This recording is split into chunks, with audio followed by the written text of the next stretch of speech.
So as you can hear, I didn't install these engineered hardwood floors properly. So I feel like it's gotten a little bit better, but there's definitely more cracking than, than I would want in here.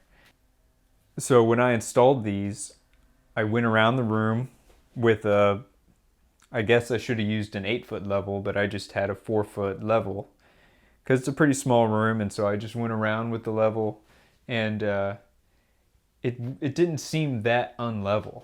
Like, it wasn't perfect, and I've just figured, oh, there's no dramatic changes, so I thought it would be fine.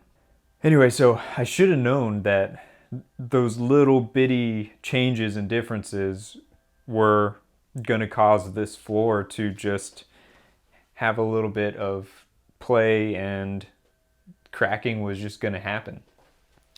Looking back, I should have known that, because they're not glued down, they're just floating, and they're glued to each other, but maybe it would have been better had they been glued down. But I'm really glad at least it just happened in this room, because these same floors we're going to take throughout the whole house. And so I'm glad that this was like a test room basically. And so I can live with the cracking in here for now. This is going to be our baby's room, and it doesn't bother me in here, but if it was like this throughout the whole house, then yeah, I definitely don't want that. So this was a good first room to do to test it all out, and now I know that when I take it through the whole house,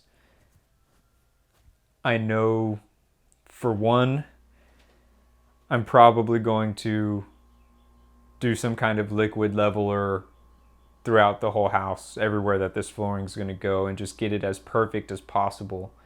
Hopefully it's pretty close already.